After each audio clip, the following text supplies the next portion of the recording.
झिलमिल में दर्दनाक घटना, पति ने पत्नी को दिया जहरीला पदार्थ, जहर खिलाने के बाद आरोपी फरार।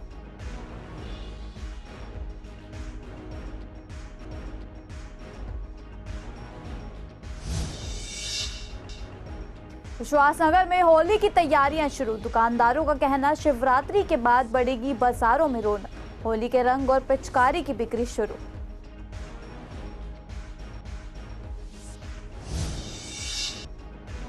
प्री बोर्ड की तुलना में बोर्ड एग्जाम हुए आसान, एग्जाम में छात्रों ने दी राहत की सांस, छात्रों को उत्साह, अच्छे रिजल्ट की उम्मीद।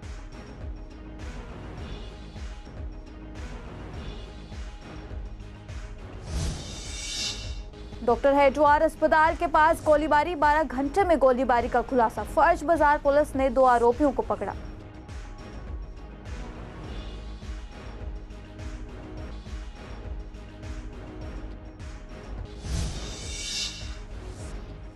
ट्रैफिक चालान को लेकर पूर्व दिल्ली की जनता परेशान, चालान न भरने के कारणों पर दिल्ली वालों की राय, रजिस्टर्ड पता गलत होने से नहीं पहुंच रहे ट्रैफिक नोटिस।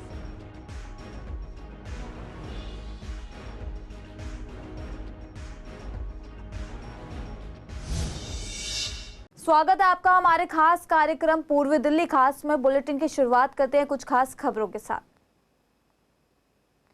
पूर्व दिल्ली के झिलमिल कृष्णा मार्केट में बीते सोमवार को एक दर्दनाक घटना घटी, जिसने सभी को चौंका दिया। बिहार के बेगूसराय की निवासी पुतल देवी, जो अपनी ससुराल में झगड़े के बाद करीब 10 दिनों से झिलमिल के कृष्णा मार्केट एरिया में रह रही थी, उसके पति शत्रुदर्शन साहनी ने गंभीर विवाद के बाद जहरीला पदार्थ खिला दिया। पति द्वारा जहरीला पदार्थ खिलाने के बाद पुतल देवी अपनी बहन के घर दौड़ी और फिर पड़ोसियों के साथ उसे प्राइवेट अस्पताल ले जाया गया, जहां डॉक्टरों ने उसे गंभीर हालत में देखकर गुरु तेग बहादुर अस्पताल भेजने की सलाह दी।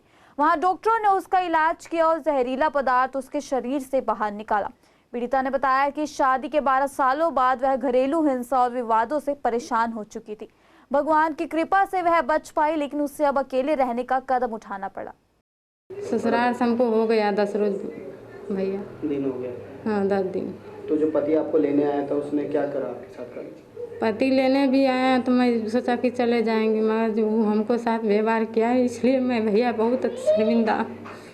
क्या किया आपके साथ? दवाई मुझको खिला दिया। दवाई खिला दिया, उसके बाद क्या होने लगा आपके साथ? हाँ, दवाई के बाद क्या हुआ आपके साथ? दवाई के बाद हमको ले गया, हमको बहन जीजा सब ले गया हॉस्पिटल में उल्टी पुल्टी करवाए थे, तब जाके दवाई ववाई दिए थे, ठीक हो गए।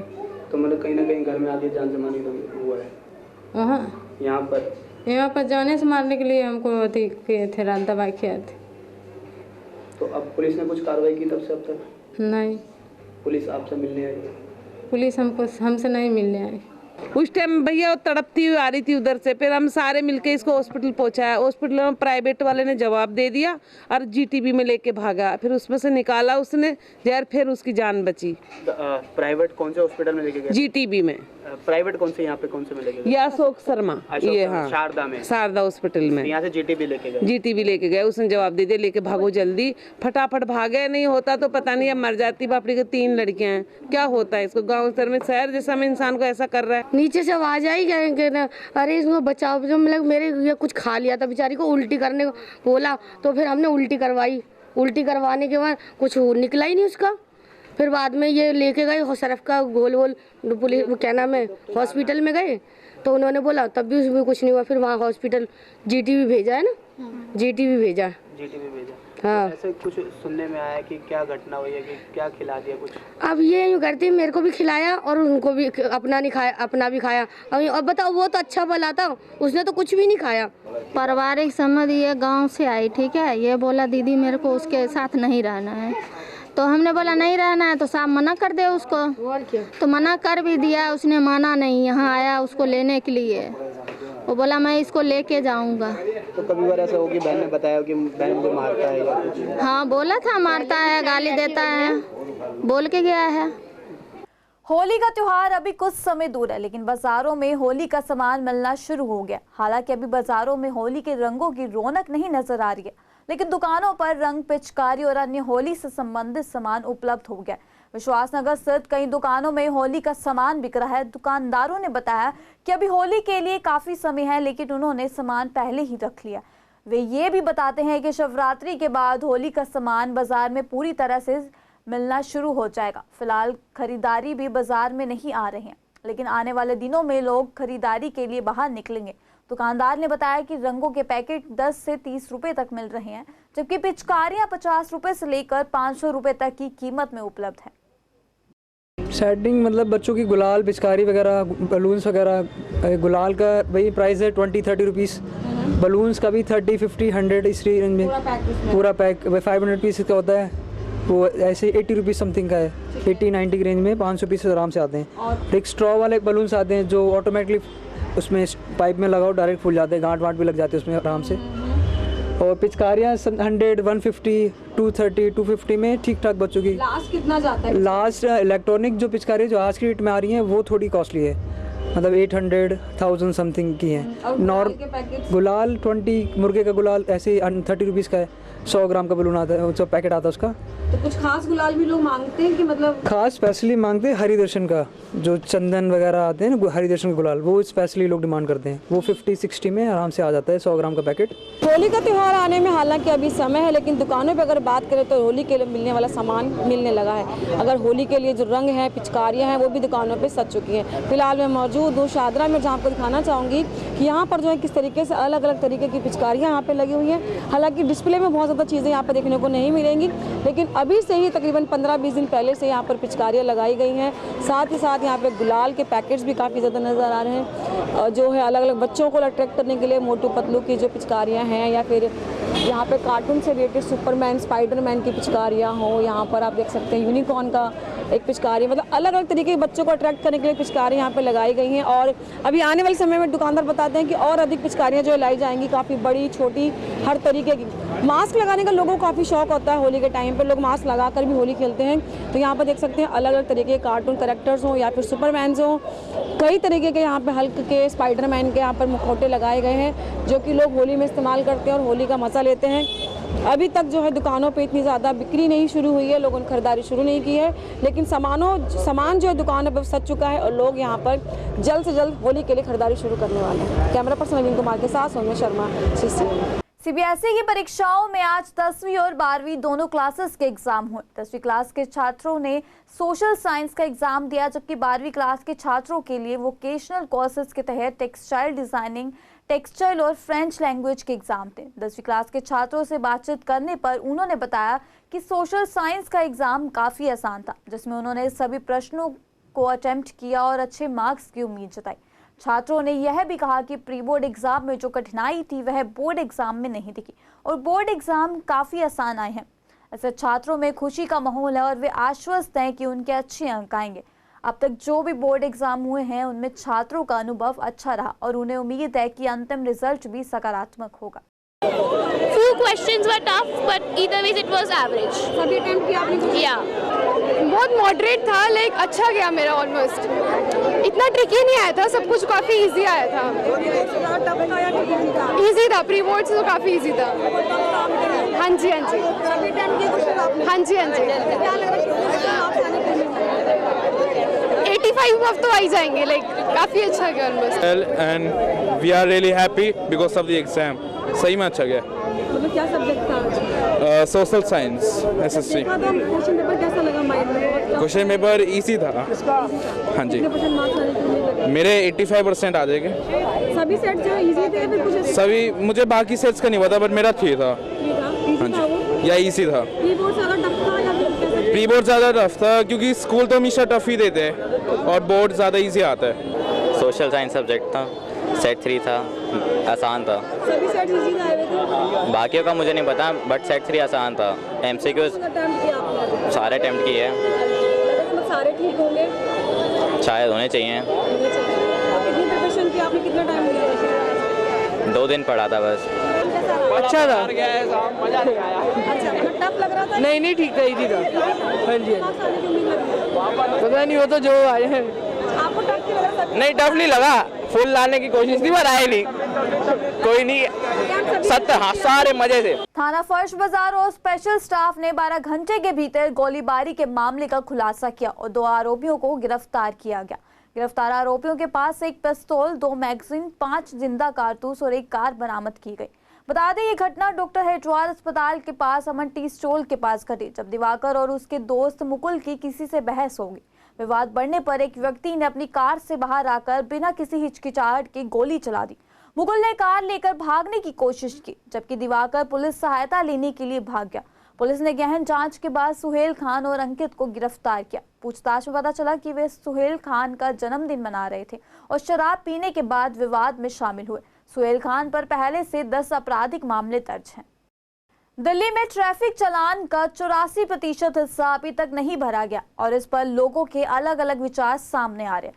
कुछ जनता का मानना है कि प्रशासन की गलती है, क्योंकि तेज टेक्नोलॉजी के बावजूद ऑनलाइन चालान करते हैं, लेकिन बहुत बार लोगों तक सूचना नहीं पहुंचती। उनका कहना है कि प्रशासन को इस पर ज्यादा ध्यान देना चाहिए और चालान की जानकारी को सही तरीके से जनता तक पहुंचानी चाहिए।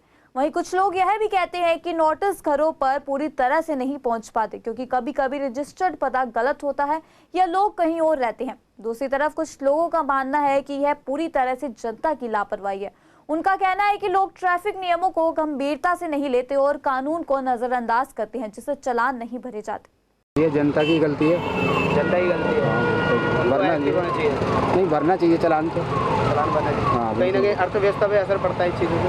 हाँ जी पड़ता है, क्यों नहीं पड़ता है। जैसे ऑनलाइन कभी चालान हो जाता है जैसे कि कैमरे से, तो जनता को पता नहीं होता, तो उसके लिए जागरूकता अभियान के लिए या नोटिस वगैरह भेजना चाहिए प्रशासन को? नहीं, नोटिस वगैरह भी जाते हैं, ऐसी बात नहीं है। सिस्टम आया है ऑनलाइन चालान का, ये फिर भी ठीक है। वो कि अगर स्कूटी या गाड़ी बेचनी होती है तो पहले ऑनलाइन चालान भरो। मेरे खुद के 1.5 लाख का चालान था 2 गाड़ियों का, और वो पहले भरा, उसके बाद गाड़ी बिकी है। शासन की ये गलती है कि उनको हर जगह बोर्ड लगाने चाहिए, बाकी प्रशासन सबसे बढ़िया है। ऐसा तो नहीं, हम तो सारे भरते हैं चालान अपने।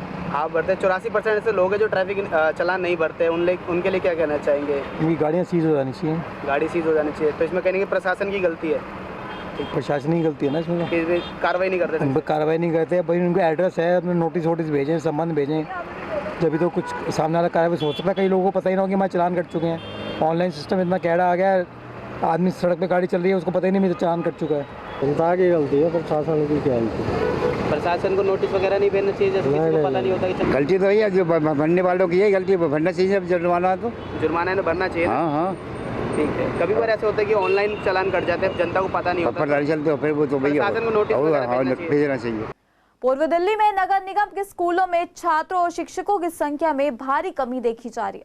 स्कूलों में जहां अधिक संख्या में छात्र हैं, तो वहीं शिक्षकों की संख्या बेहद कम है, जिससे बच्चों की पढ़ाई पर प्रभावित असर पड़ रहा है। लक्ष्मी नगर और ज्वाला नगर स्थित निगम के स्कूलों के शिक्षकों ने बताया कि कई स्कूलों में शिक्षा की भारी कमी है, जिससे मौजूदा शिक्षकों पर अत्यधिक दबाव पड़ता है। एक शिक्षक को कई क्लासों का जिम्मा सौंपा जाता है, जिससे उनकी मानसिक स्थिति भी प्रभावित होती है। शिक्षकों का ट्रांसफर या रिटायरमेंट होने के बाद नए शिक्षकों की नियुक्ति नहीं की जाती। कई बार विभाग में शिकायतें दी जाती है, लेकिन कोई ठोस कदम नहीं उठाए जाते। इस कारण से छात्रों को पढ़ाई में गंभीर समस्याओं का सामना करना पड़ रहा है और शिक्षा की गुणवत्ता भी प्रभावित हो रही है। यह स्थिति शीघ्र सुधारने की आवश्यकता है। देखिए, ये तो एक डिपार्टमेंट का एक प्रोसेस है कि भाई 60 साल के बाद आदमी ने रिटायर होना ही है, और ये जो टाइम चल रहा है इस समय, इसमें आप ये मान लीजिए कि मैक्सिमम टीचर्स 2024, 2023, 25, 2026 और 2027-28 तक बहुत रिटायरमेंट है, क्योंकि जो लोग 94 के बैच तक के लगे हुए हैं वो लोग अब नियर टू रिटायरमेंट आ चुके हैं। तो ये तो एक जनरल चलने वाली एक प्रक्रिया है, उसमें होता है। लेकिन डिपार्टमेंट ने भी जो है 1248 टीचर्स का तो नर्सरी के लिए भेजा हुआ है, एक प्रस्तावना कि भाई हमें इतने टीचर चाहिए, उनको सेलेक्ट करके जल्दी प्रोसेस कीजिए।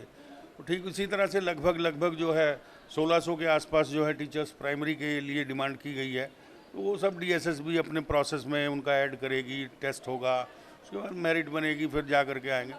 तो इस सब में कम से कम 8 महीने से लेके साल तक लग जाता है, और ये मिनिमम है। देखिए, शॉर्टेज का फ़र्क तो हमारे काम पर तो पड़ता है, नो डाउट, लेकिन हम उसको मैनेज करते हैं। भाई जब इतना हमने किया है, कभी ऐसा भी रहा कि जितनी क्लासेज हैं उतने टीचर्स हैं, लेकिन अगर आज मान लो 1-2 टीचर शॉर्ट हो जाते हैं, जबकि मेरे स्कूल में नहीं है टीचर शॉर्ट, लेकिन अगर कहीं होते हैं तो हमने उनके लिए जो है कॉन्ट्रैक्ट वाला एक फेज खोला हुआ है। तो आज संभवतः उनको कॉन्टैक्ट टीचर्स को आज मिल जाएगा, तो कल से वो ज्वाइन कर लेंगे, या कर चुके होंगे तो ऑर्डर आज मिल जाएंगे। मैडम, टीचर्स की जो शॉर्टेज है ये एक प्रोसेस के थ्रू चलती है कि जैसे कि जो टीचर्स आए फिर उसके बाद क्या होता है, एक पूरा बैच रिटायर हो जाता है, तो उस बैच के तहत जितने भी टीचर्स लगे हैं डिपार्टमेंट में वो उसी साल जो सब रिटायर हो जाएंगे। अब उसके बाद जो नई रिक्रूटमेंट आएगी, नई प्रोसेस आएगी, तो इस बिटवीन के टाइम में कुछ शॉर्टेजेस रहती है, लेकिन वो एक सिस्टम का पार्ट है कि टीचर्स आएंगे, नए आएंगे, पुराने चले जाएंगे। अब हमारे स्कूल में फ़िलहाल अभी शॉर्टेज नहीं है, लेकिन किसी स्कूलों में अगर टीचर्स रिटायर हुए हैं या प्रमोट हुए हैं, वहाँ पे ऑन द स्पॉट कुछ समय के लिए शॉर्टेज होती है, लेकिन फिर उसके लिए नए टीचर्स आ जाते हैं, वो उस गैप को फिलअप कर देते हैं और ओवरऑल सिस्टम जो है ठीक चलता रहता है।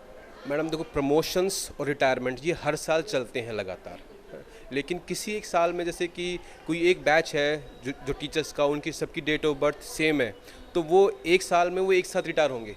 उस साल थोड़ा सा रिटायरमेंट जो है या फिर जो आप कह सकते हो टीचर्स की जो शॉर्टेज ज़्यादा हो सकती है, लेकिन उसके आसपास में वैकेंसीज़ निकलती रहती हैं। आप देख रहे हो टीचर्स की वैकेंसीज़ हर 2-3 साल में निकलती रहती हैं, जो उस गैप को पूरा करने के लिए काम करती रहती हैं। गांधीनगर थाने की पुलिस ने एक हिस्ट्री शीटर बदमाश को गिरफ्तार किया, जिसकी पहचान शास्त्री पार्क निवासी 32 वर्षीय असलम के रूप में हुई है। आरोपी के खिलाफ 30 से अधिक आपराधिक मामले दर्ज हैं। डीसीपी प्रशांत गौतम ने सोमवार शाम 5 बजे जानकारी देते हुए बताया कि शनिवार को गांधीनगर इलाके की एक दुकान में चोरी की घटना हुई थी। दुकान मालिक ने शिकायत दर्ज कराई और पुलिस ने इस मामले की जांच शुरू की। सीसीटीवी फुटेज के आधार पर पुलिस ने आरोपी असलम की पहचान की और उसे गिरफ्तार कर लिया। आरोपी के पास से चोरी की गई एलईडी टीवी बरामद हुई। पुलिस अब आरोपी से अन्य मामलों के संबंध में पूछताछ कर रही है। यह गिरफ्तारी गांधीनगर पुलिस की तत्परता और कड़ी मेहनत का परिणाम है, जो इलाके में अपराध पर नियंत्रण पाने के लिए लगातार प्रयासरत है। पूर्व दिल्ली के हेडगेवार अस्पताल में पार्किंग में चोरी का सिलसिला लगातार बढ़ रहा है। यहाँ खड़ी हुई बाइक और स्कूटी की चोरी पर कोई लगाम ही नहीं है। अस्पताल के नर्सिंग सेक्रेटरी यूनियन मनीष ने बताया कि आए दिन नर्स और डॉक्टर की स्कूटी चोरी होती रहती है, जिसकी कंप्लेंट कई बार की गई है। यहाँ पार्किंग में कोई स्लिप या पर्ची नहीं काटी जाती, ना ही गार्डों की तैनाती रहती है। गार्ड हॉस्पिटल के बाहर जरूर रहता है, लेकिन वह भी कौन स्कूटी लेकर आया, कौन लेकर गया है, यह चेक नहीं करता। पुलिस को कई बार कंप्लेंट की है कि उसके बाद भी कोई समाधान नहीं निकला। हालांकि इमरजेंसी डिपार्टमेंट के बाहर पुलिस बूथ जरूर बना हुआ है, उसके बावजूद भी यहाँ से लगातार चोरी की खबरें आती रहती हैं।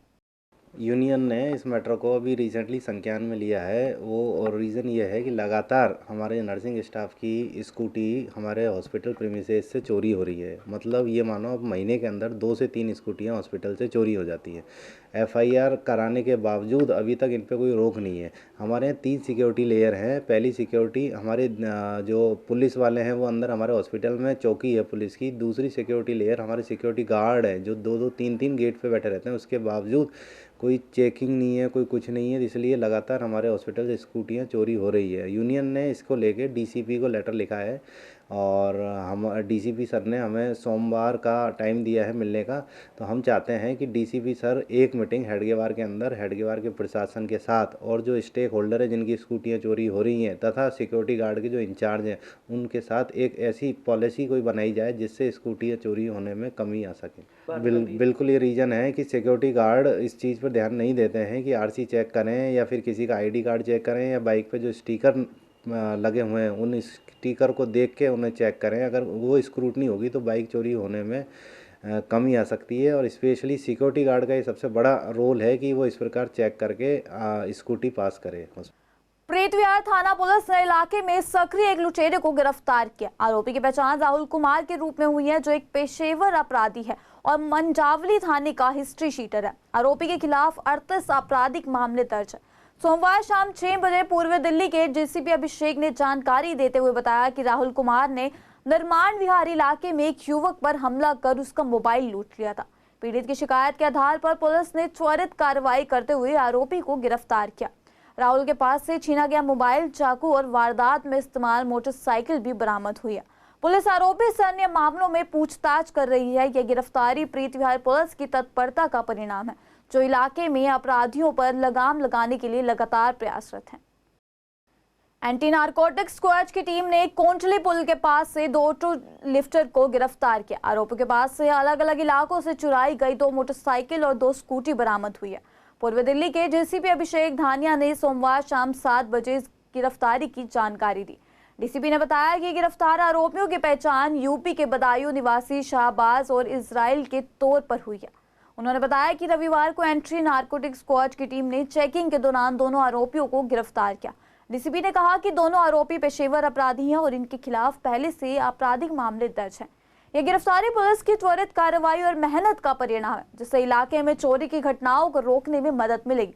पुलिस अब आरोपियों से पूछताछ कर अन्य मामलों की जांच कर रही है। अतिक्रमण हटाओ अभियान के तहत शादरा उत्तरी क्षेत्र में दिल्ली पुलिस और नगर निगम संयुक्त प्रयास से वार्ड 220 नंद नगरी में लगभग 2 किलोमीटर तक का क्षेत्र अतिक्रमण मुक्त कराया गया। यह कार्रवाई स्थानीय जनप्रतिनिधियों और जनता की शिकायतों के आधार पर की गई। अभियान के दौरान अनाधिकृत रूप से कब्जा करने वाले दुकानदारों और रेहड़ी पटरी वालों ने विरोध किया, लेकिन दिल्ली नगर निगम और पुलिस बल के समक्ष उनकी कोई नहीं चली। कार्रवाई में कई वस्तुएं जब्त की गई। यह क्षेत्र निगम के नियमित निरीक्षण में था और निगम द्वारा यहां समय समय पर ऐसी कार्रवाई की जाती रही है। शादरा उत्तरी क्षेत्र में अतिक्रमण के खिलाफ यह अभियान आगे भी जारी रहेगा, ताकि सार्वजनिक स्थानों पर अवैध कब्जों को रोका जा सके और क्षेत्र को साफ सुथरा रखा जा सके। फिलहाल पूर्व दिल्ली खास में इतना ही। बाकी की तमाम खबर जानने के लिए जुड़े रहिए हमारे साथ CCN लाइव पर।